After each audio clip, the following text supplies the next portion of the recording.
Everything you think about the Golden Gate Bridge is just a pretty picture. You see it as a symbol of progress. In the 30s, experts officially declared that the project was technically unfeasible. It was believed that nature in this location was a barrier that could not be overcome. But the truth is, we were very wrong. Engineers worked in extremely difficult conditions. They had to install supports at a depth of about 100 meters in icy water, where strong currents swept away even huge ships. What is really behind these steel towers?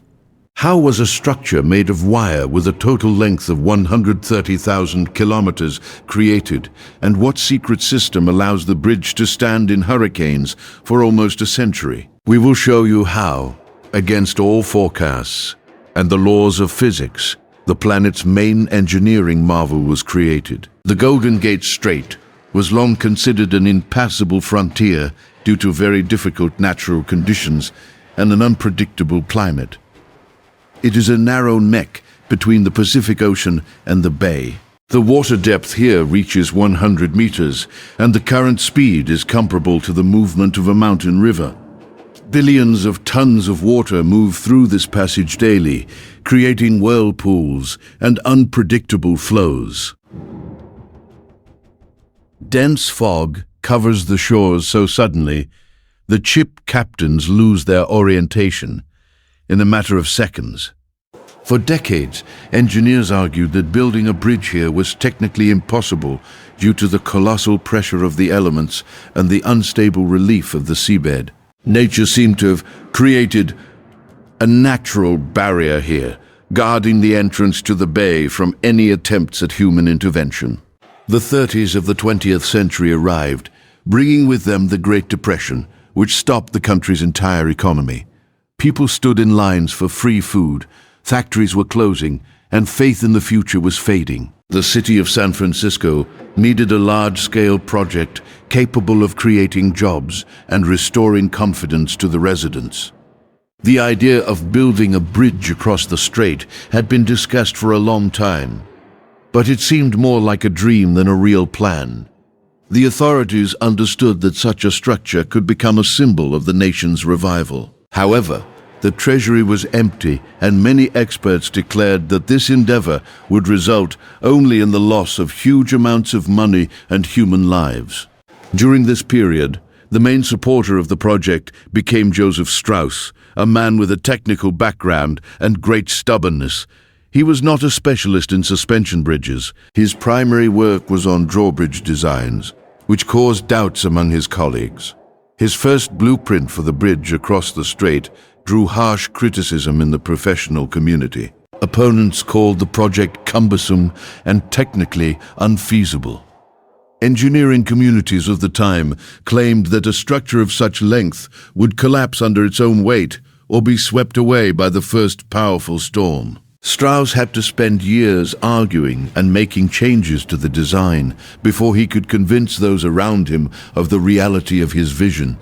Not only scientists, but also influential entrepreneurs opposed the construction. The owners of ferry crossings, who for years had held a monopoly on transporting cargo across the strait, understood that the bridge would deprive them of their profits. They hired lawyers and filed lawsuits in court, trying to prove the danger of the construction. The U.S. military department also joined the protests. Officers feared that in the event of the bridge collapsing from an earthquake or other disaster, the debris would block the fleet's exit into the open ocean. This would have meant the blockage of warships inside the bay at the most critical moment in history. Despite the pressure and lack of government funding, Strauss began to act independently. He traveled through Californian settlements, convincing farmers and shopkeepers to mortgage their land for construction bonds. It was strange trust from ordinary people in a man who promised to build something unimaginable. In the end, residents voted to issue securities worth $35 million. In a world where banks were closing, ordinary citizens decided to invest funds in a project that was considered madness. But when the first measuring instruments were lowered to the bottom of the strait, engineers realized that the real problems were only just beginning. It turned out that beneath the depth of the water was hidden something that silenced even the bravest builders. When the first construction ships went out into the strait, the workers' enthusiasm quickly turned to anxiety. It turned out that the bottom of the Golden Gate Strait was not a level platform, but a real labyrinth of sharp rocks and deep chasms. The depth here reaches 100 meters, and the water moves at the speed of a rushing train. Twice a day, giant masses of ocean water burst into the narrow strait, creating powerful whirlpools. Engineers quickly realized ordinary measuring instruments were useless here. They were simply swept away by the current like paper boats, not even allowing them to touch the bottom. Nature seemed to have built an invisible wall that could not be broken by standard methods. The craziest task was building the bridge's southern support right in the open water, far from the shore. To lay the foundation, workers had to build a giant concrete ring the size of a football field, right in the middle of the raging ocean. It was like trying to build a sandcastle during a storm. Builders tried to pour concrete to a massive depth, but the waves broke the structures faster than they could set. The slightest error in calculation could have led to the multi-ton foundation simply sliding into the abyss, burying the entire project before it even began. But how to keep thousands of tons of concrete on slippery rocks under the blows of the elements? The answer to this question was sought by divers who made daily descents into the icy darkness. Imagine you are wearing a heavy copper helmet and a clumsy suit, and around you is pitch-black water where you cannot even see your own hands. Workers descended to the bottom literally by touch, orienting themselves by sound and intuition. They had only 20 minutes a day, a short lull between tides when the current wasn't trying to rip them away from their safety ropes. In this icy haze, they planted dynamite and leveled the ground, working at the limit of human capability. Every ascent to the surface was a lottery, as the pressure at that depth could kill a person in a matter of seconds. But the ocean wasn't going to give up and delivered counter-strikes. Once, a powerful storm completely destroyed the working trestle bridge that connected the shore to the construction site in a single night. Heavy steel beams were twisted like thin wire, and expensive equipment disappeared without a trace into the depth. Investors were in a panic and demanded an immediate end to this financial suicide. It seemed that the project was falling apart completely, and the strait was spitting out everything that man tried to build into it. But it was at this moment, when hope had almost disappeared, that the workers did something impossible that silenced all the skeptics. Despite the catastrophe, destruction, construction did not stop for a single day. Workers began using special steel chambers inside which high pressure was created to push out the water and work on the dry bottom deep under the ocean. It was an exhausting war against an invisible enemy, where the price of an error was the lives of hundreds of people. When the massive foundation finally gripped the rocky bottom, many decided the worst was over. But they were wrong. Victory over the ocean floor was only the beginning. Now the workers had to climb high into the sky, where fog and storm winds reigned. How did people manage to work where steel beams bent from the immense force of nature, and what kept them from falling into the abyss?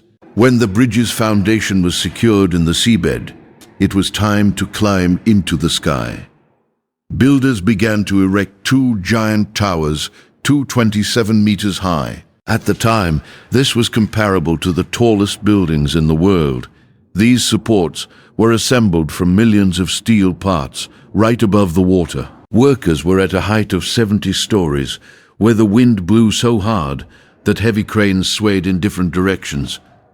Every part was connected by hot rivets, which the installers threw to each other and caught with regular tin cans. One wrong move meant a fall from a massive height, but the work didn't stop even in thick fog when the neighboring tower couldn't be seen. But how to make these towers stand straight and not fall into each other under the weight of the structure?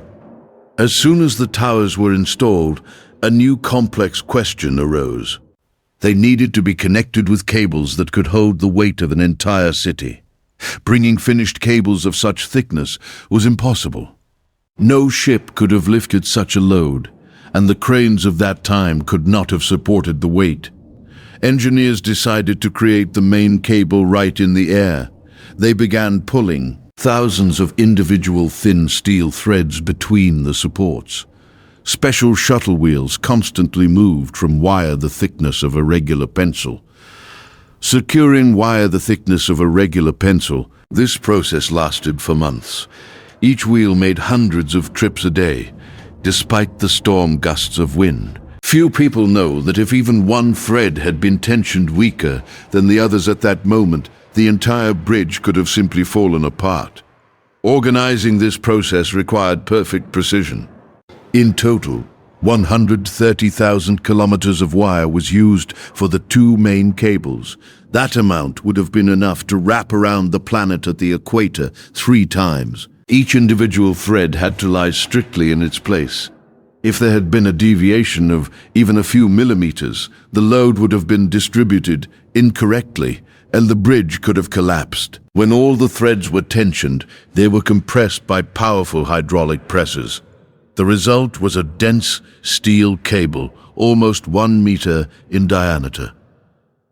This structure became so strong that it could hold the weight of dozens of heavy trains simultaneously. But even such strength did not guarantee that people could handle working on these cables. Working at such a height was extremely dangerous, and the construction manager introduced a rule that saved many people. He ordered a massive safety net made of strong ropes to be stretched under the bridge as it was being built. At first, the workers laughed at this idea, considering it a waste of time.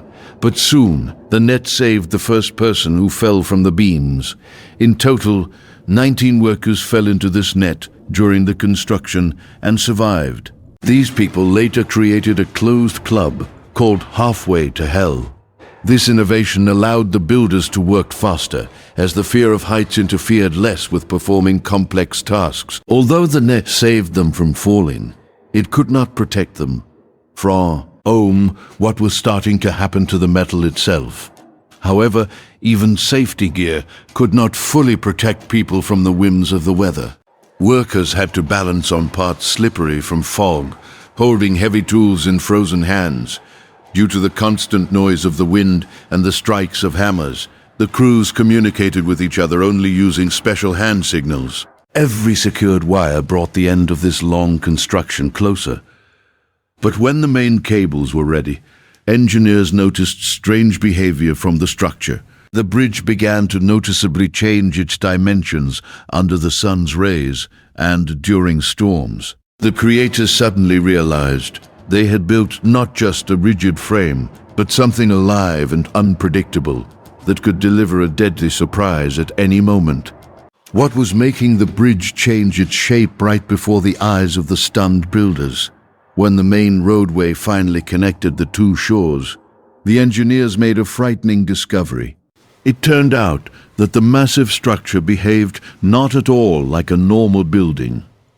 Under the influence of the sun's rays, the metal expanded and the bridge became longer. On hot days, the central part of the road could drop downward by 3 meters, and at night, when it became cold, it would rise up again. This movement was so strong that it was measured with ordinary instruments. Engineers had to build special movable parts into the project so that the bridge would not destroy itself due to changes in temperature. If the structure had been completely rigid, it would have simply cracked at the first change in weather. But was temperature the only force capable of bending these giant towers? An even more serious threat became the wind, which blows almost constantly in the strait. In those years, knowledge about the influence of airflows on bridges was very weak. Many similar structures at that time swayed and fell during storms due to dangerous vibrations. However, Joseph Strauss and his team found a solution that saved the project. They made the side parts of the road open so that the wind could pass freely through them without creating strong pressure. The bridge did not resist hurricanes. It learned to slightly deviate to the side, absorbing the energy of the airstrikes. This allowed the steel object to withstand gusts of 150 kilometers per h. But how to protect the metal if the wind brings with it not only force, but also chemical destruction? The climate of San Francisco presented the builders with another unpleasant surprise in the form of thick, salty fog. Sea salt, settling on the steel parts, caused rapid corrosion. To protect the structure, a decision was made to paint the bridge a bright orange color. This made it visible to ships in the fog and created a protective layer. Since then, the painting process has not stopped for a single day. Crews of painters constantly move from one end of the bridge to the other, updating the coating. As soon as they finish painting the last detail on one shore, they have to return to the beginning, because by that time the first layer is already starting to deteriorate from the salt. Interestingly, this never-ending work costs millions of dollars every year, but without it, the bridge would simply crumble into dust. Many residents of the city in those years noticed strange sounds coming from the construction site on foggy nights. The wind, passing through thousands of tensioned steel threads, created a low hum. This gave rise to a lot of rumors among people who believed that the bridge was making sounds on purpose. But the engineers knew the reason. It was the noise of the massive tension of the metal, which holds thousands of tons of weight above the water. Despite all the protective measures, the final exam was still ahead. All calculations were performed on paper without computers, and no one could give a full guarantee that the bridge would withstand a real catastrophe.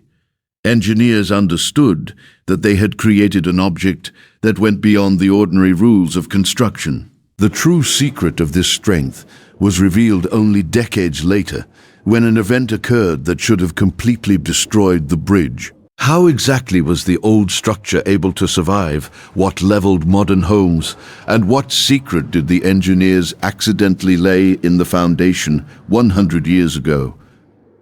Could a century-old construction surpass modern technology? What happened to the supports when the earth beneath them moved? And why do Joseph Strauss's calculations still seem like an unsolved puzzle to engineers? The true moment of truth arrived in October 1989 during a powerful earthquake. While modern highways around San Francisco were crumbling, the Golden Gate Bridge, packed with thousands of cars, only swayed from side to side. It seemed the cables were about to snap, but when the tremors stopped, specialists did not find a single serious crack on the bridge. How did a structure from the past survive when new buildings were turned into ruins? The secret of its stability lay in the manual calculations of Strauss's team. Without computers, the engineers built a colossal margin of safety into the project, many times exceeding any potential load. The main cables acted as huge shock absorbers, dissipating the energy of the strikes. The old school of design proved to be more reliable than modern methods of material conservation. But was this super strength a coincidence or a stroke of genius foresight? When scientists tested the bridge on supercomputers, they were left in confusion. The shape of the towers and the distribution of weight were calculated with precision unthinkable for the 30s. The mathematical model showed that the structure was capable of withstanding cataclysms, more powerful than any that have occurred. This forced a new look at the blueprints of the past. But what if the main secret is hidden, not in the steel, but deep underwater? Chemical processes in the deep-sea concrete have only strengthened the structure over time, literally fusing the man-made foundation with the ocean floor. Now, the supports are not just pilings, but part of the planet itself. This explains why the bridge has not moved even a centimeter in 190 years. Does this mean it will stand forever? Or does the steel giant have a limit? The Golden Gate remains the main engineering mystery of the last century. The achievement of people working in the conditions of the Great Depression without modern tools seems almost mystical. It is proof that human intelligence is capable of creating an object that stands above the laws and destructive power of nature. Today, the Golden Gate Bridge is living proof that calculations on paper can surpass modern digital technologies. In almost 100 years of service, it has withstood dozens of storms and powerful earthquakes that destroyed entire city blocks. Specialists surveying the structure today confirm the margin of safety built in by the engineers in the 30s has not yet been exhausted. The statistics of the object are striking. Located in one of the most dangerous seismic zones on the planet,